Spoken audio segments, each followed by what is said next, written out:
Hi hello నమస్తే. నేను చెవుల కృష్ణాంజనేయులు.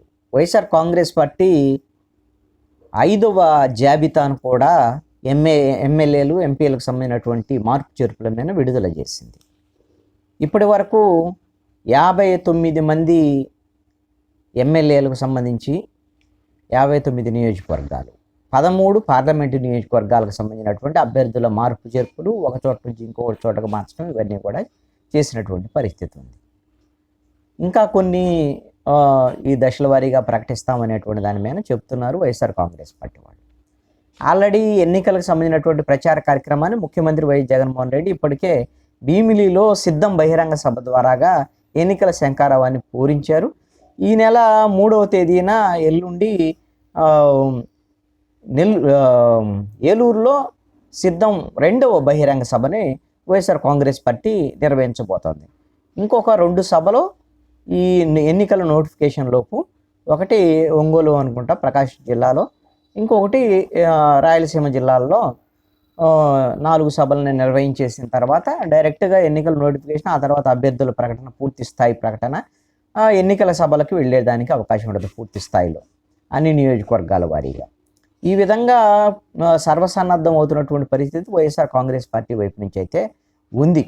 అయితే వైఎస్ఆర్ కాంగ్రెస్ పార్టీ అభ్యర్థుల ప్రకటన తర్వాత కొంత అసంతృప్తులు, వ్యతిరేకత, అక్కడక్కడ సీట్లు రానటువంటి వాళ్ళు మాట్లాడుతున్నారు. కానీ వైఎస్ఆర్ కాంగ్రెస్ పార్టీ నుంచి పెద్ద ఎత్తున వలసలు వస్తాయని తెలుగుదేశం పార్టీ, అదేవిధంగా జనసేన భావించినప్పటికీ కూడా అరకొరగా కొంతమంది వచ్చి చేరుతున్నారు. కానీ పార్థసారథి, బాలశివరి లాంటి వాళ్ళు ఇంకా ఈ వైఎస్ఆర్ కాంగ్రెస్ పార్టీ అసంతృప్తి వలసలు అనేటువంటిది పెద్ద ఎత్తున వచ్చేటువంటి పరిస్థితి తెలుగుదేశం జనసేన వైపు వెళుతున్నటువంటి పరిస్థితి అయితే మాత్రం కనపడటం లేదు. అయితే అసలు వైఎస్ఆర్ కాంగ్రెస్ పార్టీ అభ్యర్థుల మార్పు చేర్పులు, జాబితాల ప్రకటన, ఎన్నికల సభలు నిర్వహించుకుంటూ వెళ్తుంటే తెలుగుదేశం ఏమో రాకాదెలరా అని చంద్రబాబు నాయుడు సభలు నిర్వహిస్తున్నా, అవి ఎన్నికల సభలలాగా లేవు, ఇంతకుముందు జరిపినటువంటి రోడ్ షోలు, సభల తరహాలోనే ఉన్నాయి. ఎందుకోసం అంటే ఎన్నికల సభ అంటే ఇద్దరు ఆల్రెడీ జనసేన తెలుగుదేశం పొత్తులో ఉన్నాయి. చంద్రబాబు నాయుడు, పవన్ కళ్యాణ్ ఇద్దరు కలిసి ఒకే వేదిక మీద వచ్చి అసలు వాళ్ళు ఉమ్మడి మేనిఫెస్టో ప్రకటనే చేయలేకపోయారు ఇప్పటి వరకు. ఆ ఉమ్మడి మేనిఫెస్టో ప్రకటన చేసి ఇద్దరు కలిసి ఉమ్మడిగా ఎన్నికల సభలు నిర్వహించితే కొంత జోష్ వచ్చేదానికి అవకాశం ఉండేది. మరి ఎందుకో తెలుగుదేశం జనసేనలో ఆ పొత్తులకు సంబంధించినటువంటి అంశం ఇంకా కొంత ఇబ్బంది, సందిగ్ధత ఇవన్నీ కొనసాగుతున్న నేపథ్యంలో వాళ్ళు కొంత వెనక్కి వెళ్తున్నారు అనేటువంటి పరిస్థితులు అయితే కనపడుతున్నాయి. ఇప్పుడు ఈ కొత్తగా ఇచ్చినటువంటి నియోజకవర్గాలకు సంబంధించినటువంటి వైఎస్ఆర్ కాంగ్రెస్ పార్టీ జాబితాని మనం గమనిస్తే కాకినాడ లోక్సభ స్థానానికి సమన్వయకర్తగా చలమలశెట్టి సునీల్ని ప్రకటించారు.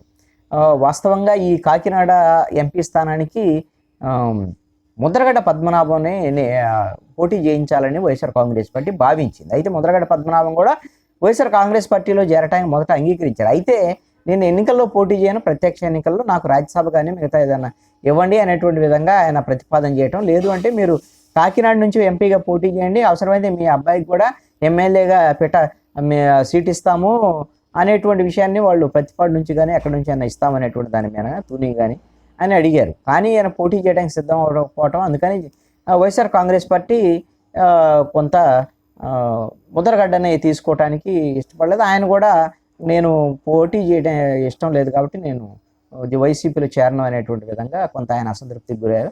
ఆ తర్వాత జనసేనలో చేరతానని, ఆ తర్వాత తెలుగుదేశంలో అయినా చేరతానని ఇవన్నీ మాట్లాడారు. ఇప్పుడు తీరా బీజేపీలో చేరబోతున్నారు అనేటువంటిది వార్తలు వస్తున్నటువంటి అంశం. ఆయన ఎలాగూ నేరుగా ఎన్నికల్లో పోటీ చేసే ఉద్దేశం లేదు కాబట్టి ఆయన గవర్నర్గా పంపించడానికి బీజేపీ ఆయన చేర్చుకొని కాపుల ఓట్లు తమ వైపు తిప్పుకునేటువంటి ప్రయత్నాల్లో బీజేపీ ఉన్నట్టుగా ఒక సమాచారం. అందుకని ఆ ప్లేస్లో కాకినాడ లోక్సభ స్థానానికి చలమలశెట్టి సునీలు పారిశ్రామికవేత్తను రంగంలోకి దించుతుంది. ఇది ఒక మంచి ప్రయత్నం వైఎస్ఆర్ కాంగ్రెస్ పార్టీ వైపు నుంచి. మచిలీపట్నం లోక్సభ స్థానానికి అవనగడ్డ ఎమ్మెల్యే సింహాద్రి రమేష్ బాబుని రంగంలోకి దించుతాం. తిరుపతి లోక్సభ స్థానానికి ఆదిమూలం ఆయన ఇన్ఛార్జిగా ప్రకటించిన తర్వాత నాకు వద్దు అనేటువంటి దాని మీద ఆయన మాట్లాడారు. కాబట్టి మళ్ళీ గురుమూర్తినే, ప్రజెంట్ ఎంపీగా ఉన్నటువంటి గురుమూర్తినే ఎంపీగా పోటీ చేయించాలని నిర్ణయించినటువంటి పరిస్థితి. ఇక ఎమ్మెల్యేల శాసనసభకు వచ్చేసరికల్లా అరకు వ్యాలీ ఎస్టీ నియోజకవర్గానికి సంబంధించి సమన్వయకర్తగా రేగం మత్స్యలింగం, అదేవిధంగా సత్యవైడు ఎస్సీ నియోజకవర్గానికి సంబంధించిన నూకతోటి రాజేష్, అవనగడ్డకి ప్రముఖ వైద్యులు సింహాద్రి చంద్రశేఖరరావుని నియమించారు. సింహాద్రి చంద్రశేఖరరావుకి పొలిటికల్గా మంచి బ్యాక్గ్రౌండ్ ఉన్నటువంటి నేత. ఆయన వాళ్ళ నాన్న సింహాద్రి సత్యనారాయణ దేవాదాయ శాఖ మంత్రి 1985 నుంచి 99 మధ్యలో 3 సార్లు ఆయన తెలుగుదేశం పార్టీ ప్రభుత్వంలో మంత్రిగా చేశారు. ఆయనకు మంచి పేరు కూడా ఉంది, దేవుడు మంత్రి అనేటువంటి పేరు కూడా ఉంది. అలా కుటుంబం నుంచి ఈయన సింహాద్రి చంద్రశేఖరరావుని రాజకీయాల్లోకి తీసుకురావాలని చాలా ప్రయత్నాలు అన్ని పార్టీలు చేసినా కానీ రాలేదు. ఇప్పుడు ఆయన హైదరాబాద్లో బహుశా క్యాన్సర్ నిపుణులు అనుకుంటా, వైద్యులు. ఆయన ఇక్కడ ఉండేటువంటి ఈ ప్రాంతం వాళ్ళందరూ కూడా హైదరాబాద్కి వెళ్తే ఆయన బాగా పలకరిస్తారు, వైద్య విషయంలో కూడా బాగా సహకరిస్తారు అనేటువంటి మంచి పేరు ఉంది ఆయన్ని ఇప్పుడు అవనిగడ్డకి తీసుకురావటం అనేటువంటిది ఒక మంచి ప్రయత్నంగానే భావించవచ్చు.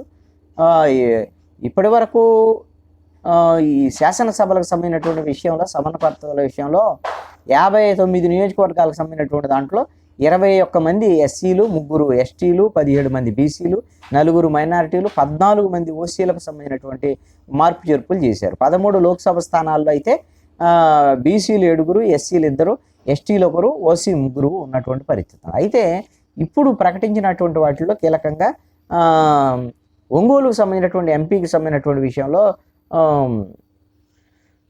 చెవిరెడ్డి భాస్కర్ రెడ్డిని అభ్యర్థిగా సమన్వయకర్తగా ప్రకటిస్తారు అని అనుకున్నారు. అక్కడ ఆయనకి రీజనల్ కోఆర్డినేటర్గా ఇచ్చినటువంటి పరిస్థితి ఉంది. తర్వాత ప్రకటిస్తారేమో చూడాలి. అదేవిధంగా గుంటూరు పార్లమెంటుకి సంబంధించి సమన్వయకర్తగా బాధ్యతలు చూసేటువంటి విధంగా ఇప్పుడు ఉండేటువంటి మరి రాజశేఖరు, ఐజి రామరెడ్డితో పాటుగా విజయసాయిరెడ్డి కూడా బాధ్యతలు అప్పచెప్పినటువంటి పరిస్థితి ఉంది. అదేవిధంగా నరసరావుపేట ఎంపీ స్థానానికి మాజీ మంత్రి, నెల్లూరు సిటీకి సంబంధించినటువంటి ఎమ్మెల్యే అనిల్ కుమార్ యాదవ్ని నరసరావుపేట ఎంపీ అభ్యర్థిగా, అంటే నియోజకవర్గ ఇన్ఛార్జిగా నియమించారు. ఎందుకోసం అంటే అక్కడ నరసరావుపేట ఎంపీగా ఉన్నటువంటి వైఎస్ఆర్ కాంగ్రెస్ పార్టీ ఎంపీ లావు కృష్ణదేవరాయలు ఆయన్ని గుంటూరు పార్లమెంటుకి వెళ్ళమని ముఖ్యమంత్రి జగన్మోహన్ రెడ్డి సూచించిన నేపథ్యంలో ఆయన లేదు, నేను వెళ్ళను, నరసరావుపేట నుంచి పోటీ చేస్తానంటే అట్లా సాధ్యం కాదు.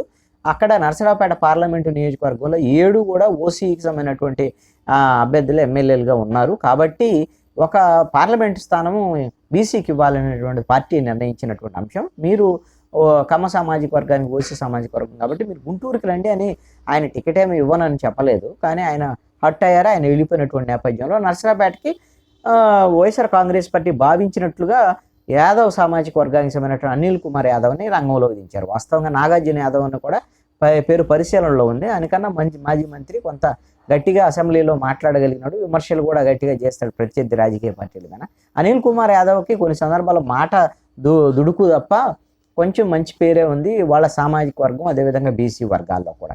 అందుకోసమని ఆ ప్రయోగం బహుశా నరసరావుపేట నియోజకవర్గానికి, పార్లమెంట్ నియోజకవర్గానికి అనిల్ కుమార్ యాదవ్కి సంబంధించినటువంటి ప్రయోగం ఫలించేదానికే అవకాశం ఉంది.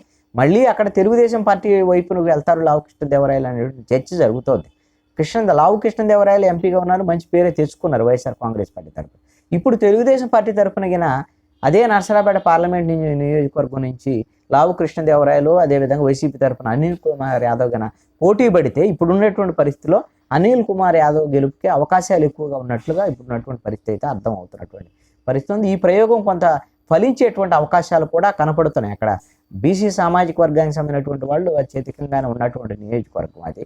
ఆ విధంగా కొంత వాళ్ళ నుంచి సపోర్ట్ చేయడానికి అవకాశం ఉంటుంది. మిగతా రాష్ట్ర వ్యాప్తంగా కూడా బీసీలకు వైఎస్ఆర్ కాంగ్రెస్ పార్టీ ప్రాధాన్యత ఇస్తుందనేటువంటి ఒక చర్చకు కూడా ఇది ఉపయోగపడేటువంటి అంశంగానే ఉంది. ఈ ప్రయోగము ఎక్కడో నెల్లూరు నుంచి తీసుకొచ్చి ఇక్కడ నరసరావుపేటలో వేశారు, ఇవన్నీ విమర్శలు ఉంటే ఉండొచ్చేమో. కానీ పార్లమెంటు నియోజకవర్గాలంటే 25 ఉంటాయి. ఇది రాష్ట్ర యూనిట్గా పార్టీకి సంబంధించినటువంటి వాళ్ళు ఒక చోట నుంచి ఒక చోటకు మార్చడం అనేటువంటి సర్వసాధారణమైనటువంటి విషయాలే. కాబట్టి నరసరావుపేట ఎంపీగా అనిల్ కుమార్ యాదవ్ ప్రయోగం ఒక రకంగా వైఎస్ఆర్ కాంగ్రెస్ పార్టీకి కలిసి వచ్చేటువంటి అంశంగానే ఉండొచ్చు అనేటువంటిది మాత్రం చర్చ ఉంది. ఈ 5 లిస్టులు వచ్చినటువంటి నేపథ్యంలో ఇంకా 1-2 లిస్టులు రావటం అనేటువంటిది ఇంకా ఉండొచ్చు అనేటువంటిది చర్చ జరుగుతున్నటువంటి పరిస్థితి అయితే ఉంది.